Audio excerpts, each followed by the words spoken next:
relax, be cool. Cause if you don't, you'll act like a fool, so be cool. Hey everybody, welcome to Get Busy Watching. I'm your host, Honest Dan. Let's talk movies. I don't know how to feel about this one. It's a pretty mixed bag once you know what this has going for it. On the positive side, you have Julia Garner, who has certainly created a name for herself in the world of television. And generally speaking, Blumhouse always makes entertaining films. Even when they make objectively bad movies, they're certainly worth a laugh or two. On the other hand, this is being dumped in January, where cinematic outings wait in line for their turn to be old yellered. And the mixedest bag of all is that this is created by writer-actor Leigh Whannell, whose history is as checkered as they come. It's undeniable that he's made some impactful films, such as Saw, Insidious, Invisible Man, which I personally thought was a little overrated, and in my opinion, his magnum opus, Upgrade. The latter two he actually directed. But he's damn near the physical embodiment of diminishing returns when it comes to his sequels. Saws 2 and 3, and the cavalcade of forgettable, Insidious sequels. The man clearly has talent in bursts, and when he gets something right, he really nails it. But he also has a nasty habit of not knowing when enough is enough. I can't say that I'm overly hyped for this, but as per usual, I maintain an open mind, but cautious. But again, Blumhouse has seldom let me down, so I'm hoping to walk away thinking that maybe this wasn't great, but it had something of value. How did it do? This is my honest opinion of Wolfman. You know what? This is kind of bugging me. Just feels thematic.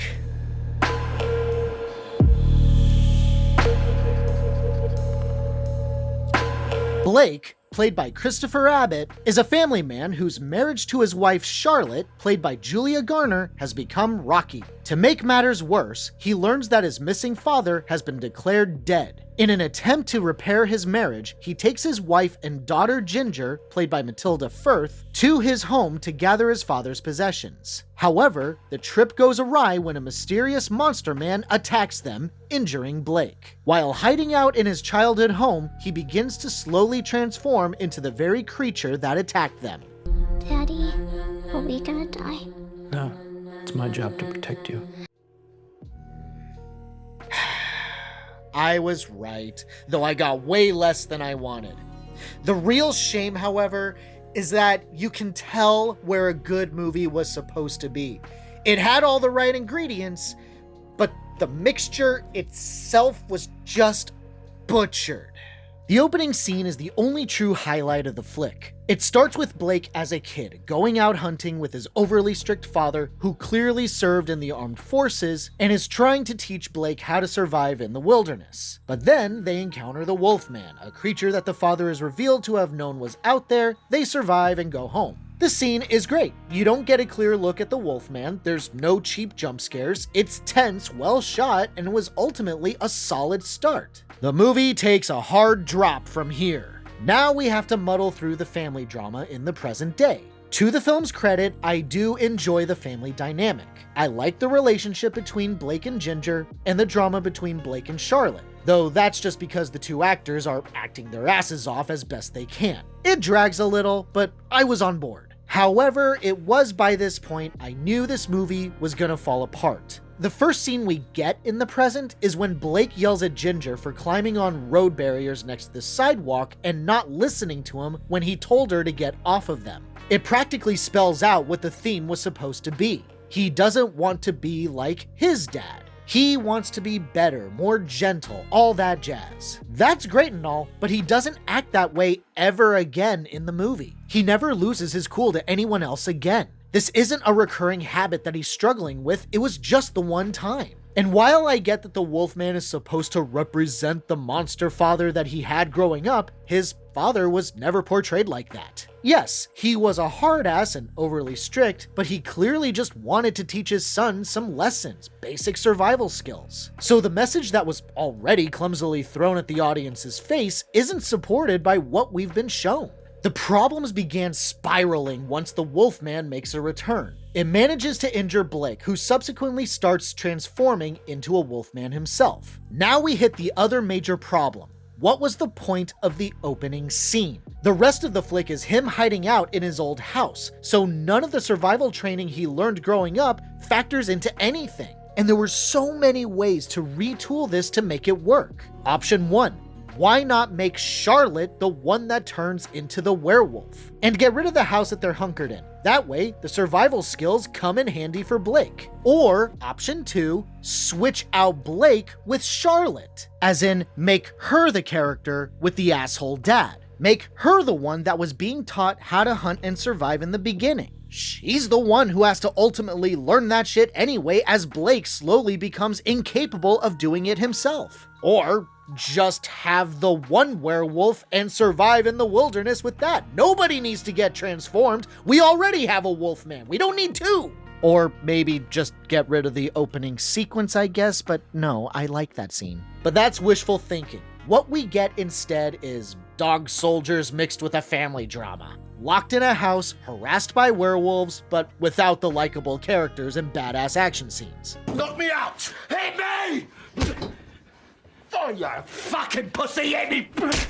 God damn it, just watch that instead. Dog Soldiers is fucking awesome. Once the family is locked in the house, nothing improves much. One of my biggest pet peeves in the horror genre is when the monster fucks off for extended periods of time for no reason other than to insert lame scenes with the main characters, only bringing it back to remind the audience that this is supposed to be a monster flick of some sort. Like, where does the Wolfman go? Why doesn't it keep trying to get into the house? This could have had a similar feel to Evil Dead Rise, the Deadeye-possessed mother making a relentless effort in killing her family. But nope, because the Wolfman didn't succeed the first time, it just goes off to have a nice relax, I guess. I don't really feel like it. I was starting to have a little hope for the film when Blake started to transform. There's a bit where he hears loud banging from upstairs, obviously thinking that the Wolfman was inside the house. But when he goes to check it out, it turns out that it's a spider, and he's hearing its footsteps on the walls like a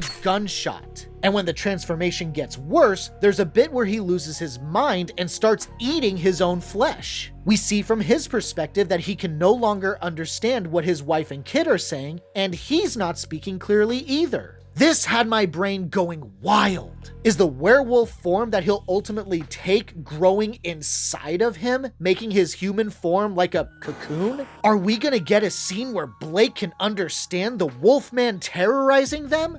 Give me. No, this never happens.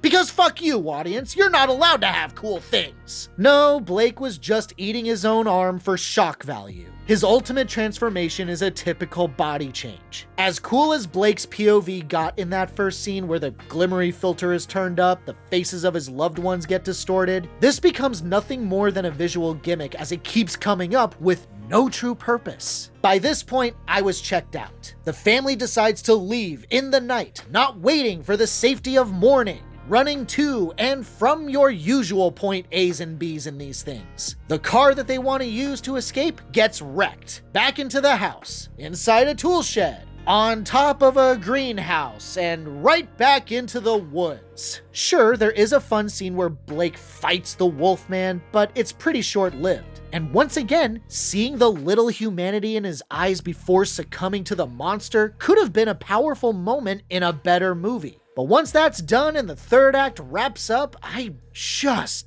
didn't care. I've seen far worse, but far better exists. I love me a werewolf movie. I'm a sucker for the likes of Dog Soldiers, Underworld. Reminder, I listen to Powerwolf, a power metal band that sings about werewolves. But I want better than this. The acting is fair. The practical effects are obviously welcomed. There are some good ideas sprinkled around in places. But it's all on a bland-ass block of cinematic tofu. The writing and directing is unremarkable, and at times even feels like just a family drama with a horror edge to it. And I can't imagine many people would care about that. I don't want no tofu. I want meat on my werewolf movies. And this was not appetizing. My honest rating for Wolfman, a week 3 out of 5.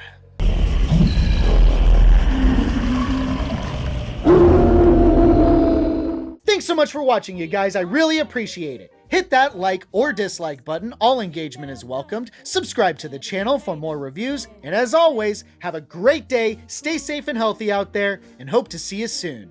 Just relax. So be cool.